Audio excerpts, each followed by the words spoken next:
Un saludo y un abrazo a todos los salvadoreños y las salvadoreñas que nos ven en todas partes del mundo, especialmente a los salvadoreños que están en países que en este momento son prácticamente un epicentro o cerca del epicentro de la pandemia del COVID-19.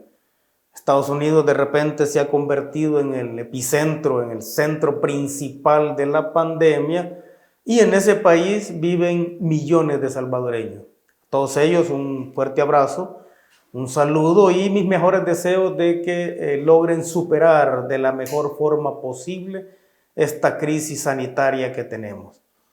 Un saludo también a los salvadoreños que estamos dentro del territorio nacional, que estamos respetando la cuarentena para tratar de evitar que los efectos de esta pandemia sean tan desastrosos como para colapsar el sistema de salud pública en el país.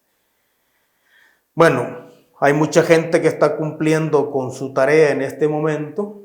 Evidentemente al frente está todo el personal de salud, los médicos, enfermeras, todos los que cumplen funciones accesorias al sistema de salud, aquellos que se están encargando de garantizar que esta crisis no se convierta también en una crisis alimentaria, al menos en términos de la disponibilidad que se tenga de los alimentos, a todos los cuerpos de seguridad, los policías, soldados, etcétera, que están cumpliendo su labor también en el sentido de tratar de garantizar que la gente respete esta cuarentena. Y como parte accesoria y como una parte quizás fundamental también para poder hacerle frente a una crisis como esta, tenemos el papel que están jugando los periodistas. O sea, los periodistas también al cubrir las noticias o al estar pendientes de la información o de la sistematización de la información que hay que darle a la población, también están jugando un papel fundamental para evitar que se desborde y llegar a casos como el que estaba viendo el día de hoy en Ecuador, ¿no? O sea, en Ecuador el sistema de salud pública, al igual que países tan desarrollados como Italia, Francia, Alemania, etcétera, están desbordados, están colapsados. En Ecuador la imagen es más patética porque los ecuatorianos se parecen mucho a nosotros. Entonces en Ecuador ha colapsado el sistema de salud pública, se están viendo imágenes de cadáveres que son dejados en las calles porque no hay forma de transportarlos a una morgue, o se está disponiendo de ellos a la forma o de la forma en cómo se hacía en la época medieval, quemándolos en la vía pública. Y eso me lleva a la reflexión de que un virus como este, virus que seguramente en términos de pandemia se van a ir modificando y convirtiendo en constantes durante el siglo XXI, este virus, como digo, nos manda de regreso como humanidad a la época medieval. Una época en la cual la gente estaba totalmente bajo los designios de los virus porque no se tenía el desarrollo médico adecuado y se recurría a prácticas como esa de quemar los cuerpos en la vía pública porque no había forma de disponer de ellos. En todo caso, como digo, estamos en una parte muy delicada de la pandemia. Nuestro espejo en este momento debe ser Ecuador. Hay que saber respetar las medidas que se están decretando. Esas son medidas de carácter sanitario. La inmensa mayoría de los salvadoreños no somos expertos en eso. Por lo tanto, debemos confiar en que las decisiones que se están tomando para tratar de aplanar la curva de contagio sean las adecuadas. En todo caso, si no se están tomando las decisiones adecuadas, eso va a ser una discusión posterior. En este momento, nuestro papel es respetar esas medidas en todo lo posible y hacer que nuestros vecinos también las respeten. En ese marco, como digo, bueno, no solo está la medida de la cuarentena, no solo está la medida del distanciamiento social, sino que también se han impulsado otras medidas para tratar de que la ruptura de las rutinas que provoca una cuarentena no sean del todo sensibles, lo cual me parece a mí que es casi imposible. En ese sentido, por ejemplo, el Ministerio de Educación, bueno, y las distintas universidades también, optaron por lo que se llama la educación a distancia o la educación en línea. Estaba leyendo en el caso del Ministerio de Educación un formulario, un formato que al parecer se le está mandando a todos los profesores y es un formulario de 36 preguntas que evidentemente han sido redactadas por burócratas. Un formulario de 36 preguntas indagando cuestiones que evidentemente no tienen ninguna importancia en este momento, y un formulario burócrata que echa al traste el esfuerzo o la intencionalidad que se tenía de darle la continuidad en los parámetros en los que se puede al proceso educativo.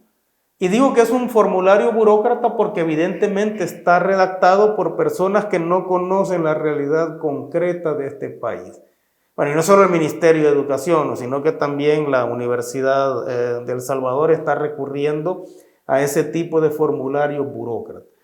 Y digo que son de ese tipo porque en este caso, al menos en el sector público, nos damos cuenta de que una cosa es la educación a distancia, cuando se tienen los recursos tecnológicos, y otra cosa es la educación a distancia cuando se carece de ello. Si se carece de los recursos tecnológicos, evidentemente lo que estamos hablando es de estar un poco al tanto de los estudiantes, y más bien en este momento, tanto la universidad pública como el Ministerio de Educación deberíamos estar pensando en la forma en cómo recuperar este tiempo de cuarentena que ha sido un tiempo de no estudio. Si se pierde un mes o se pierden 2 meses debido a esta crisis, ¿cuál es el problema? Yo no le veo ningún problema que si se pierde un mes o 2 meses, busquemos la forma de recuperarlos utilizando el recurso más importante que tienen los sectores públicos cuando carecen de la tecnología adecuada. Y ese recurso es el recurso tiempo. Si nosotros creemos que los profesores del sector público, por ejemplo, pueden llevar a cabo la educación a distancia y parten del supuesto de que todos los estudiantes tienen o laptop o tablet o teléfonos inteligentes y que aparte de eso tienen internet en sus casas, porque se supone que no tienen que salir de ella, y aparte de eso tienen internet en sus casas, pues si quien redacta los formularios o quien piensa que se puede llevar a cabo el proceso educativo porque los estudiantes cuentan con esas condiciones, definitivamente es alguien que no vive en este país o es alguien que está en el Ministerio de Educación a saber por qué motivo. Yo sé que en ese ministerio hay gente muy inteligente y sobre todo hay gente que conoce de cerca el proceso educativo y conoce de cerca las condiciones de la población. Entonces no hay que permitir que se eche al traste el esfuerzo y la buena intención de darle continuidad en términos de indicaciones y orientaciones que deberíamos estarle haciendo a los estudiantes por llenar formularios burócratas de ese tipo. Bueno, esa es una de las medidas, ¿no? La otra, y esa tiene que ver con los sucesos más importantes de estos días, ¿no? Lo más importante, lo más triste que ha sucedido en los últimos días es el desbordamiento que observamos el día lunes 30 de marzo. Vimos una importante cantidad de personas desbordándose, acudiendo a los llamados CENADE para ver si estaban incluidos como beneficiarios de los $300 y algunos para corroborar, aunque ya se habían visto, si ese día les podían dar el dinero. Entonces lo que vimos fue, para decirlo en términos sociológicos, lo que vimos fue un comportamiento colectivo desbordado. Y acá eso me lleva a afirmar que el primer síntoma del coronavirus o el primer síntoma de cualquier pandemia en países como el nuestro es la pobreza.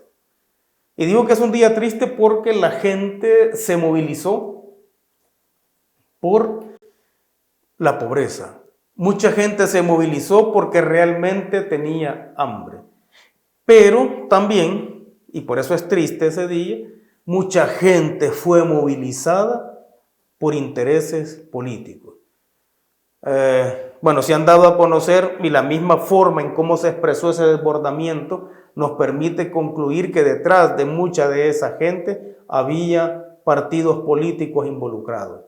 No solo era la forma en cómo se hacía la denuncia, sino que era la forma en cómo los principales pregoneros de los descontentos estaban distribuidos en esos centros en los cuales la gente se había desbordado por hambre para ir a ver si era beneficiaria. En todo caso, comportamientos desbordados como ese tipo se convierten en un peligro en un momento en el cual la cuarentena y el distanciamiento social son las medidas más pertinentes, y eso nos lleva a pensar también que la ignorancia es un factor de riesgo. Y ese es un factor de riesgo no solo en términos de que pone en peligro los niveles de contagio al aumentarlos, sino que también pone en peligro las medidas tomadas al depredarlas o al depreciarlas. Entonces, lo que vimos fue eso. Un día muy triste porque, si bien es cierto, no toda la gente que se desbordó en las calles era movida o era acarreada. Había buena parte de la gente que estaba ahí porque realmente tiene necesidad, pero lo lamentable de eso es todos los demás que fueron movidos precisamente para tratar de obtener ventajas políticas. Y acá eso me lleva a pensar que los partidos de oposición en este país realmente están perdidos intelectualmente y políticamente. Creer, por ejemplo, que al tratar de boicotear o al tratar de minimizar o de lograr que tengan efectos negativos las medidas tomadas por el gobierno y pensar que eso les va a generar ganancias políticas más adelante, es un error fundamental de cálculo. O sea, permitir que las medidas no funcionen, al final la víctima principal de eso es el pueblo. Permitir o boicotear las medidas pensando en que eso va a generar simpatías al partido político que está detrás de ellas, eso es no tener pensamiento político y es no tener conciencia social. En este momento, lo que nos damos cuenta cuando vemos los distintos ataques y expresiones que se dan en las redes sociales, de lo que nos damos cuenta es de que, como en un partido de fútbol todos los aficionados son técnicos. O sea, están viendo a su equipo, todos los aficionados que están viendo un partido de fútbol, todos son técnicos. Todos saben lo que se debe hacer, todos saben cuál es el jugador que hay que cambiar. En circunstancias como esta nos damos cuenta de que en este país, de la noche a la mañana, todos los analistas políticos o todos los que se mueven en las redes sociales, resulta que todos son ahora infectólogos, epidemiólogos, todos son expertos en salud pública y todos hacen propuestas, pero si uno las revisa bien no son propuestas. Lo que hacen todos esos que se autocalifican como expertos es criticar las medidas tomadas, pero ninguno de ellos dice esto es lo que hay que hacer en términos concretos. ¿Por qué? Porque en el caso de una pandemia, cualquier medida que se tome, al final el fruto no es lo hiciste bien o lo hiciste mal. El fruto es tantos muertos y tantos contagiados.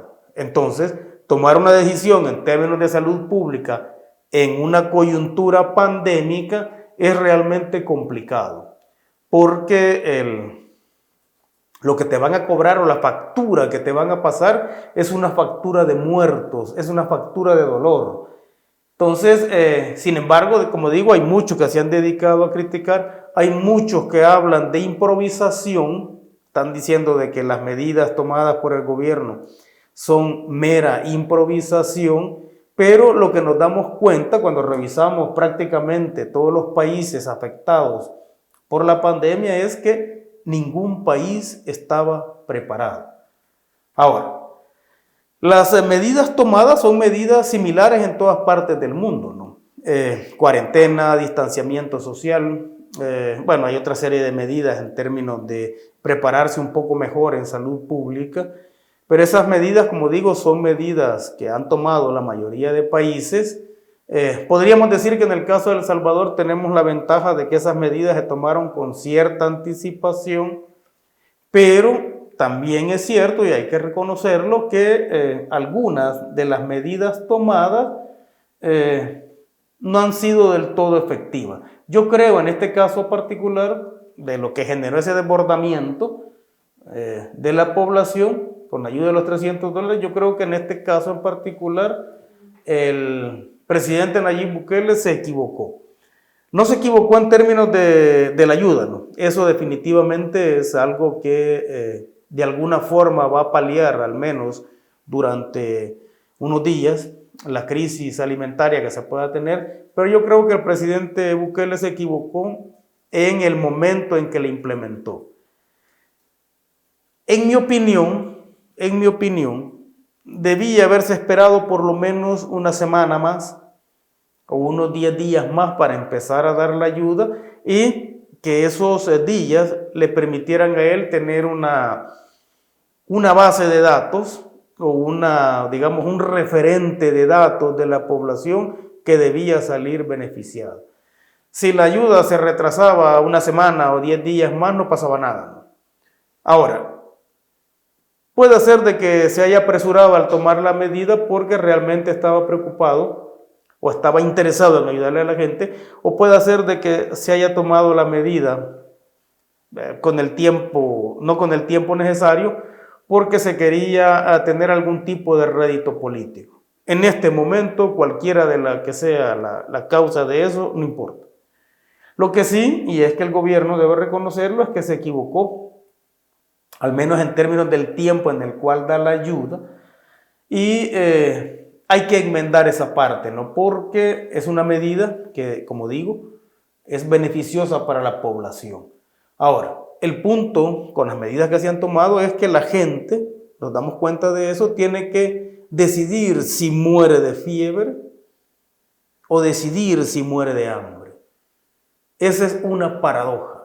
¿Y por qué es una paradoja? Porque no hay forma de resolverlo, ¿no?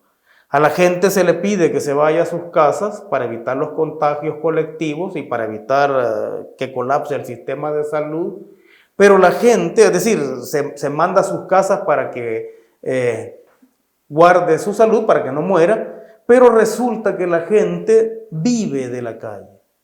Entonces la gente tiene que decidir en un momento determinado si va a morir por la fiebre, yendo a buscar el sustento en las calles, o va a morir en su casa de fiebre. Esa es la paradoja de la pobreza que pone en evidencia una pandemia como esta. Y acá el problema fundamental es que no hay forma de resolver eso. No hay forma de que se pueda concretar una cuarentena de ese tipo sin comportamientos colectivos como los que vimos. Ahora, el problema, como decía, en esos comportamientos es el hecho de que puedan estar manipulados, ¿no? Que puedan estar siendo monitoreados por algunos para tratar de obtener algún tipo de réditos políticos. Entonces, en este momento, como digo, va a llegar el día en que se tome la decisión, lo que la gente definitivamente va a tener que resolver de alguna forma esa paradoja, si morir de coronavirus o morir de hambre. Y otra cosa que se puso en evidencia es que los más necesitados de este país no se saben de dónde están. Quienes movilizaron masas para la protesta o quienes movilizaron gente con necesidad para ese desbordamiento, lo que hicieron fue visibilizar a todas aquellas personas que durante los últimos 10 o 30 años no han podido salir de las condiciones de vida que tienen. ¿Dónde están los pobres? Los pobres tienen DUI, los pobres tienen forma de obtener un subsidio de la electricidad que les permita ser beneficiarios de los $300. ¿Dónde están esos pobres? Esa es la parte que hay que resolver de alguna forma en este momento, pero es una parte en la que hay que prepararse para futuras pandemias. Así como se tiene así como el ejército tiene un ejército de reserva, y así como los estados invierten millones de dólares en los ejércitos, que pasan décadas sin que haya guerras y por lo tanto tengan alguna utilidad, así como se gastan millones de dólares en eso, en los reservistas o en el ejército al mantenerlo en sus cuarteles, yo creo que se debería invertir en un ejército de personal de salud pública, un ejército de gente que esté preparada para enfrentar pandemias de este tipo. O ya sea que formamos ejércitos que estén ahí de reserva para problemas como este, o definitivamente a los que forman parte en este momento de las Fuerzas Armadas de los países, les damos otro papel y los convertimos y los formamos como ese ejército. En todo caso, como digo, nosotros como ciudadanos debemos respetar las medidas que están tomadas, esperando que los resultados sean los mejores. De nuevo, un saludo a todos los salvadoreños y salvadoreñas que nos ven en todo el mundo.